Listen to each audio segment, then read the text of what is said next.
Good evening, everyone. Welcome to the next session on Introduction to ML and AI for mechanical aspirants using Python. Okay, hello everyone. So in yesterday's class, I told you that to find out the significance of gamma and C. Did you try finding out the different significance of gamma and C, guys? Right, gamma tells how far it influences, right? So if you take low values, that means it is influencing quite far. And if the gamma values are quite high, then the values, it means it is close, right?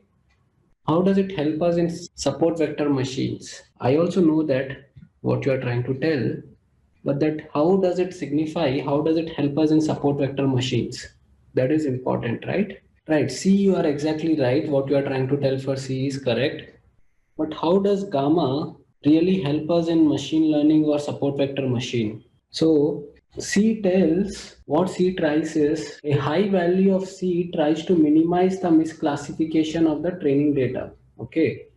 So what does that mean? If you give the value of C quite high, that means then it will try to have less number of misclassifications.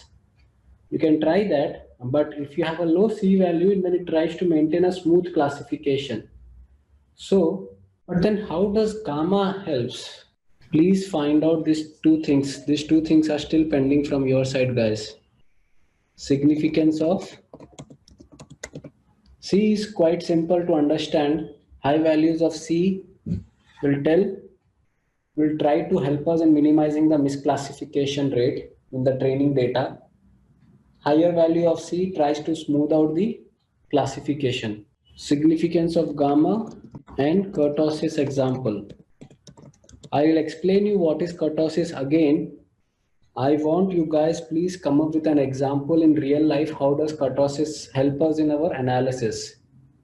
Let me explain what is kurtosis is again. So as we discussed, there are two types of kurtosis. Remember? Let's go back to that. Platykurtic and leptokurtic. So it's quite simple. Kurtosis is a measure of peakness. So measure of a peak. So it's quite simple from the figure also. There are more data which are very near to the mean. There are more of data which are lying near to the mean. Then it's kind of platykurtic. The data, more of the data are not lying near to the mean. Then it means it's a leptokurtic. I'll just take the numbers for example so that you can understand it in a better way. Like say 1, 2, 3, 4, 5, 5, 4, 3, 2, 1. So this is one data and the other data is say 1, 3, 5, 7, 9, 7, 5, 3, 1. Can you tell me which would be platykurtic and which would be leptokurtic here? I'm just giving you one simple example, but assume these are the frequency values, okay? These are the frequencies, okay? Not the data, these are the frequencies for a given data, okay? What do you think which could be platykurtic and which could be leptokurtic? Second one is platykurtic. See, the point is if I have this many data, for example, I have a lot of data, and these are the frequency which is shown here. This is the frequency, okay? For example, if I draw the frequency curve, histogram tells us the frequency curve only, right? So for 1, 2, 3, 4, and then 5, 5, and then like this. So for this, it will be like this, right?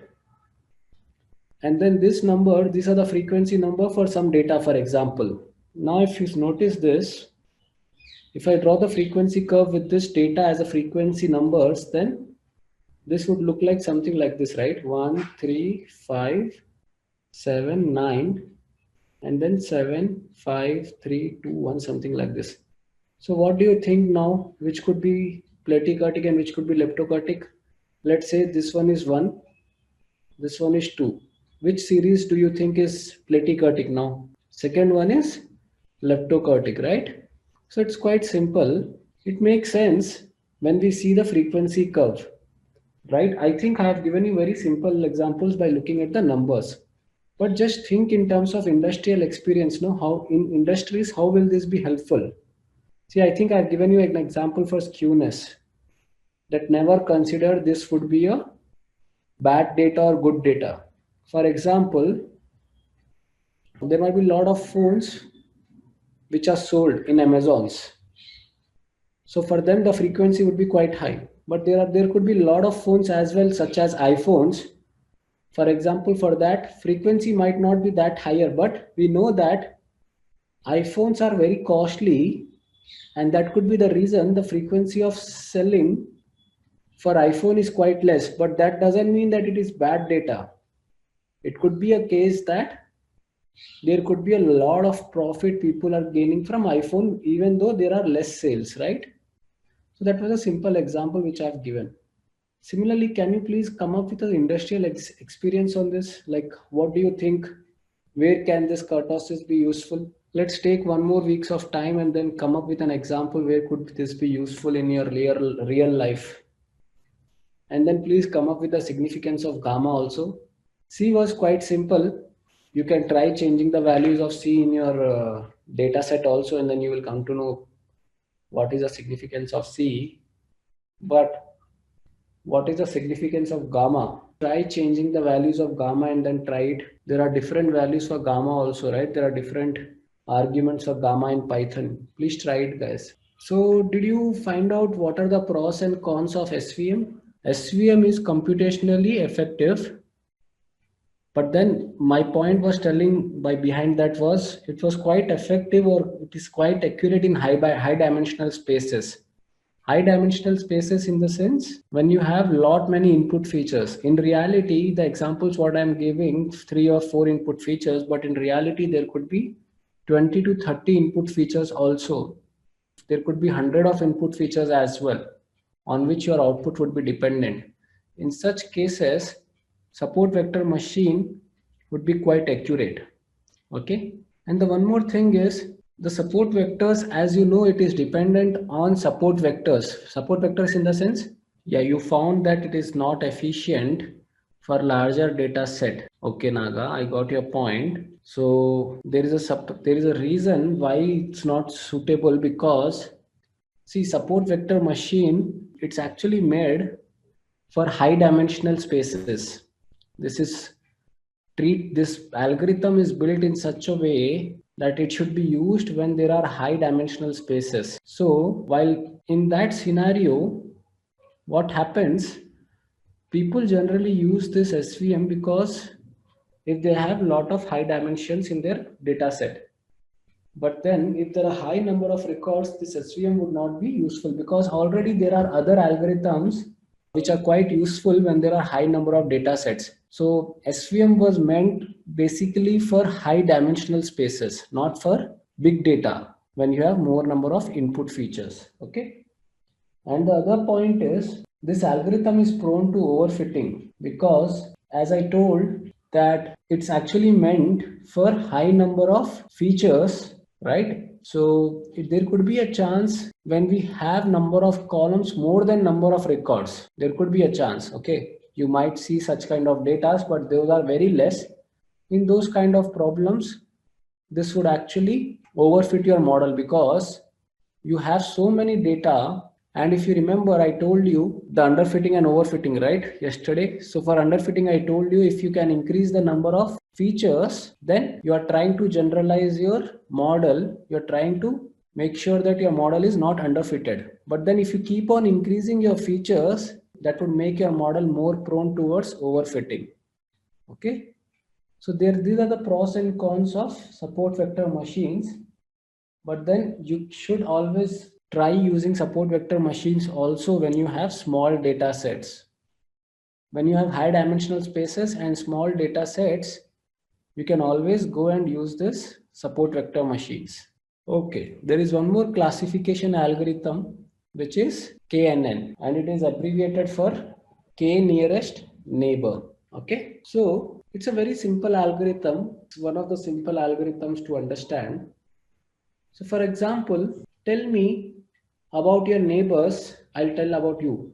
Something like this. See, for example, if I have an apartment where a lot of peoples or a lot of your neighbors are doctors, then the prediction what I would make is that you're also coming from a doctor's family. Something like that, right? So tell me about your neighbors or about your friends. I'll tell you who you are. For example, if you have a lot of friends who are passionate about, say, singing, okay, then I will predict. I would not say that 100% accuracy, but I would just predict that you are also interested towards singing. That's the reason that you are going along with those friends. So this is very simple. Tell me about your friends, I'll tell you about you. Okay. So now it's very common that when we try to make friendship with someone, we try to make the friendship with those people who has the similar kind of passion or similar kind of habits or similar kind of thinking, right? So based on that, this algorithm has been built in. K nearest neighbor. Let's say again, very simple example. I have two input features.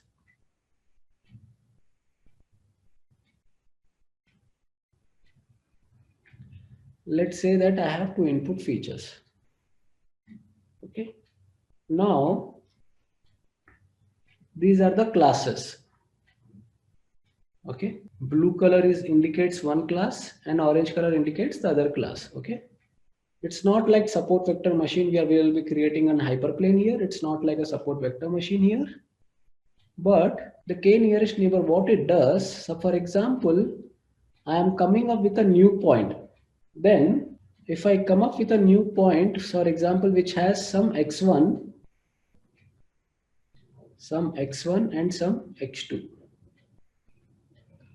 and then I want to predict which class it belongs to, then I would check its neighbors.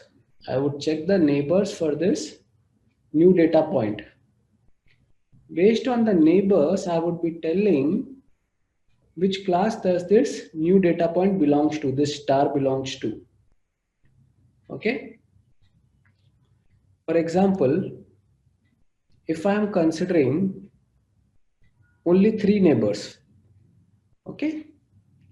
Now, using these 3 neighbors, as you can see in the figure also, this star would indicate that this belongs to the class orange, class B, right? Now, how do you decide the value of k? How many neighbors should I check? So this is again your hyperparameter. Okay. This is your hyperparameter.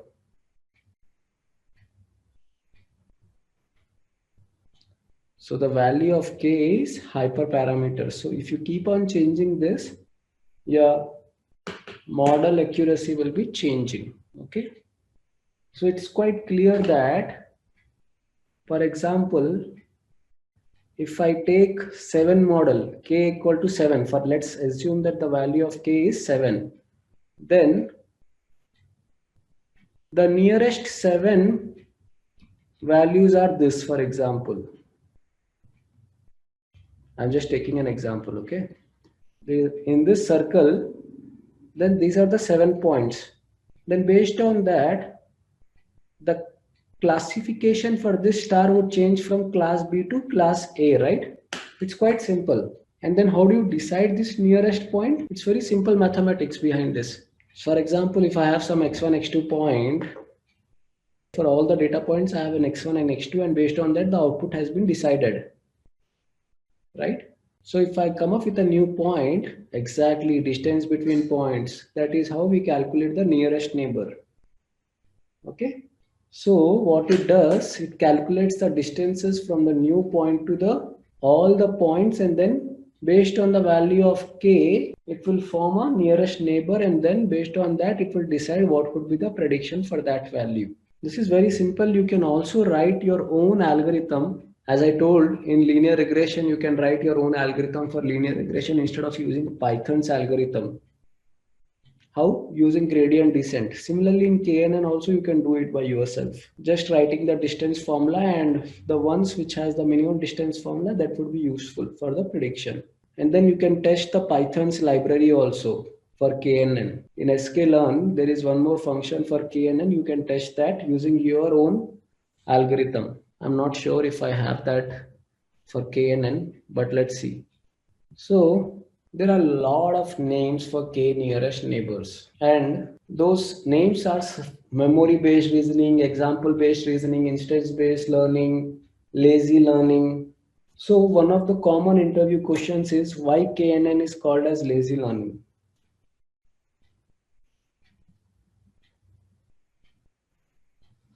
Why KNN is called as lazy learning algorithm? The answer is very straightforward. See, whenever you give the value of k, it will calculate the distances from the nearest neighbors. So it will calculate it on a fly. For example, there will not be any training phase here. You don't have to. So what I meant is there will not be a separate training phase for KNN algorithm. If it is trying to predict something for some data points, it will directly train at that point and test it directly. Okay. There is no kind of training data set here. There is no separate training given. There is no such training for KNN like we do for different algorithms. So there is no training phase for KNN. That's the reason it is called as lazy learning algorithm. So it's a very common interview question. You can expect that. Okay. Now how to choose the value of k, that is important. Okay, that is very important. Say for example, say how do you decide which value of k should be chosen? That's an important question. Okay, how to decide the value of k? Okay, and this point I will not take it because this we have already discussed, and Naga has rightly mentioned it's based on the distance between points. Okay, so the rule of thumb for value of k is, for example, if you have 100 records in your data sets, then the value should be less than root 100, which is less than 10. So you can try with 5, 6, 7, 8, and then the one you will notice again with the increasing value of k, something like random forest. If you remember, you will notice that with different values of k, your accuracy will be changing. Okay. And for the one you have highest accuracy, then you can use that. Okay. You can use that method. Great. So that is your KNN, accuracy versus k value, and then similar to a random forest, you can try changing the values of k the way we have done in random forest, changing the values of number of trees, right? Right. So how to decide this value of k? That is very important. Okay. For example, let's say that I have a new point here. I have a new point here. Okay. Now if I take a very low value of k, let's say instead of KNN, I'm writing 1NN. That means the value of k is 1. So if you notice, all other are of yellow classes, but the one which is very near to this data point, it belongs to a blue class. Like it could be problem with the data, or it could be a altogether very peculiar data here for this data point. But whatever it may be the reason, but this point, this new point would be influenced by this blue point. So this is called as noisy sample. Okay. Because if you take the value as 3, you will notice that it will be classified as yellow, which makes more sense, right? So now, can we keep on increasing the value of k? No, you can't. Then in short, you will be considering all the samples as your value of k, and then you will be taking all the output classes. So it's very important to decide the value of k. So the good practice is to draw a graph between accuracy and value of k, and then notice where you will get the highest amount of accuracy. So this is a very important parameter. So if you notice, how do you calculate this distance? In our school days, we have calculated the distance between 2 points, right? If these points are in two-dimensional, x1, y1, x2, y2, then we remember this formula, right? It's very simple formula.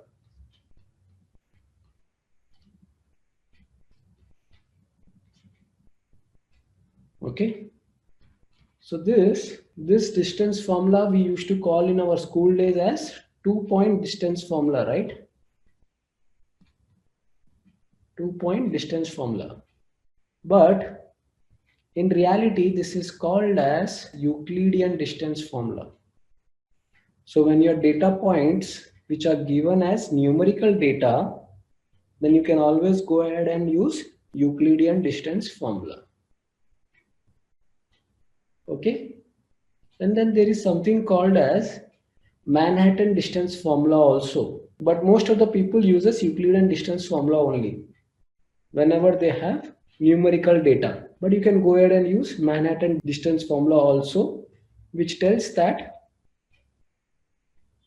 instead of this, the formula would change like this. Now, x2 minus x1 plus y2 minus y1. Simple. So based on the number of points, it will be calculated. Now, for example, if you have high dimension,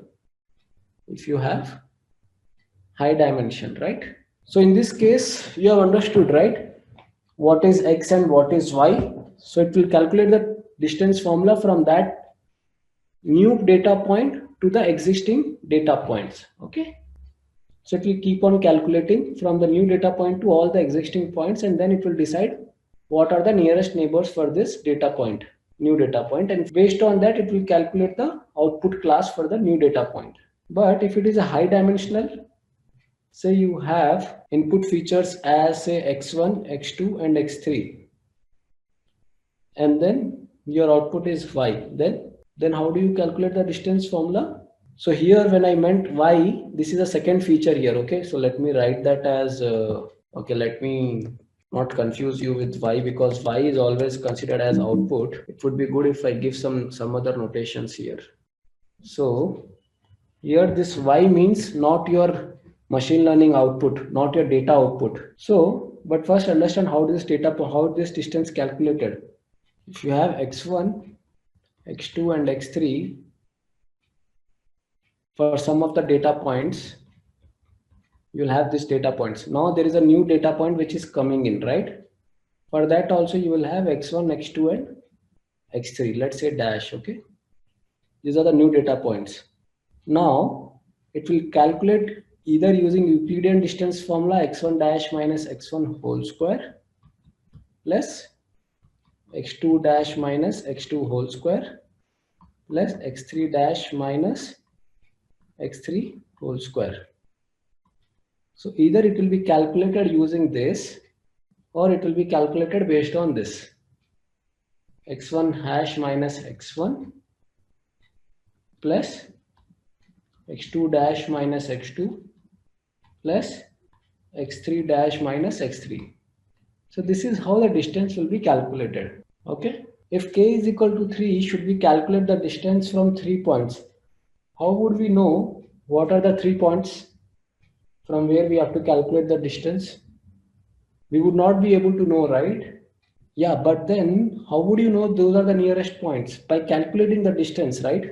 We are forming loop inside loop now. So see, the point is we know that these are the nearest point, but how we know that these are the nearest point? We are looking visually, but how would the code understand? By calculating the distances. So until and unless it calculates the distances, how would it come to know that these are the nearest point? So for that, code has to calculate the distances first. For example, there is a new data point coming in, then it will calculate the distances for this new data point from all the points. Okay, from all the points, it will calculate the distances, and based on the distances, it will identify, it will check the value for k. If k is equal to 3, then it will take the nearest 3 values based on the distances. Without calculating distances, how would code understand that these are the nearest values? So first, internally code will calculate the distances. So that's the reason this is a very simple algorithm, similar to your linear regression.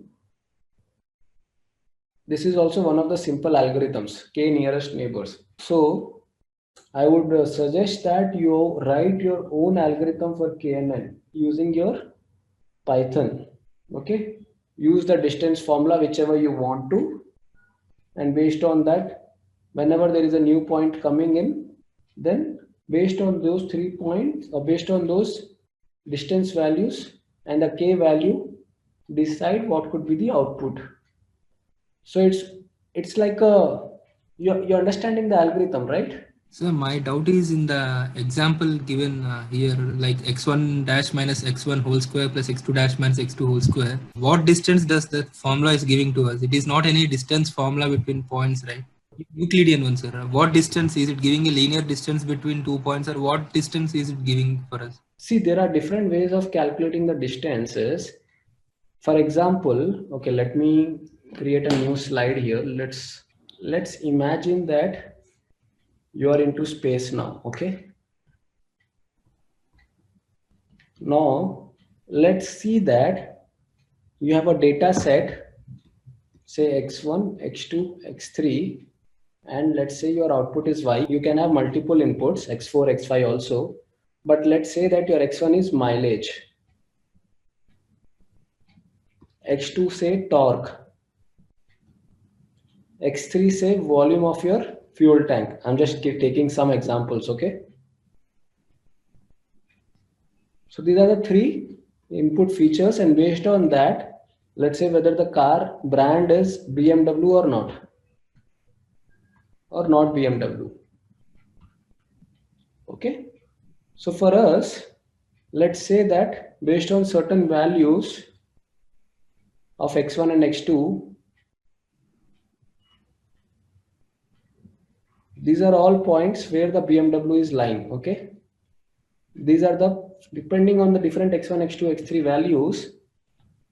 Okay, these are the output for these points are BMW. Okay, and now let's say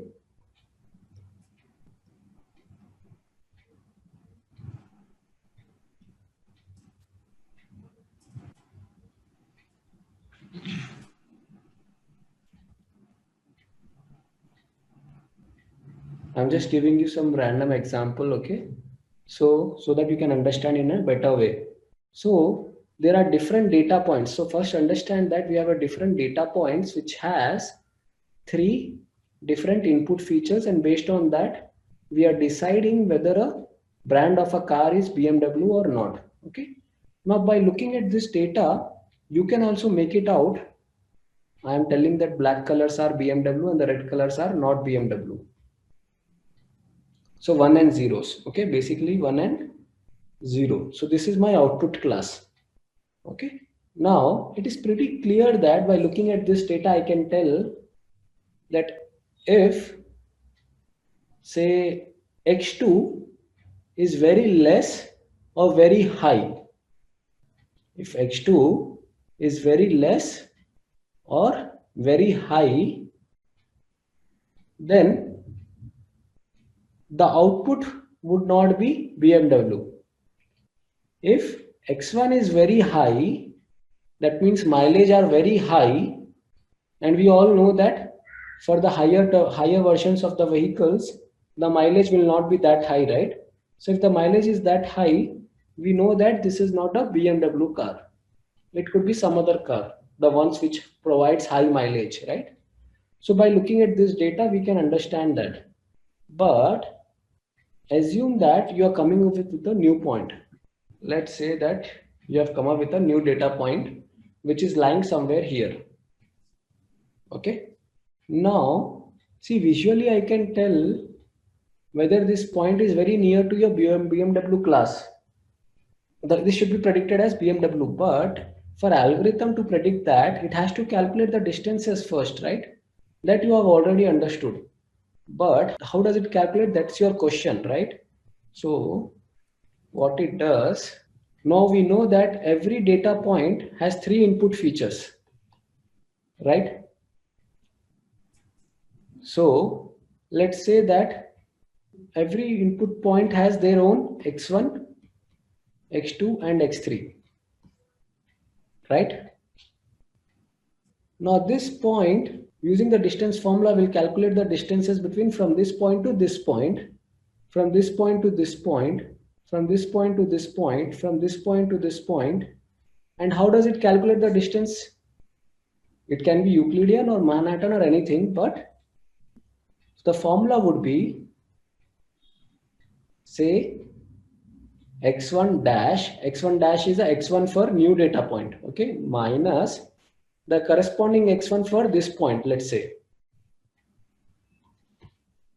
whole square plus the second coordinate. Let's say the second coordinate is x2 dash for the new data point, and for the existing data point is x2. Similarly for x3. Now this is the distance formula. This is a distance formula between new point and old one. Let's say old one. This is your old one point. Okay. Now let's say this is your old point, or this is the existing point. Say let's say 2. Then it will calculate the distance from the new point for which we have to make the prediction. From there it will calculate from the new point for which we have to predict, and then the old point, other point, second old point. Then again it will calculate the distance. Then it will keep on calculating the distances. And once it calculates the distance, it will check for the value of k. Say the distance for this is, say, let's say 10 units. Say for the distance for this is, say, 11 units. Let's say from here to here it is 12 units. From here to here it is 9 units. So if you are giving the value of k equal to 3, then it will take those 3 points which are very near to this new point. And by looking at the distance, we know that this 9 units, 10 units and 11 units are the ones corresponding points with 9 unit distance, 10 unit distance, 11 unit distance would be the very near to this new data point.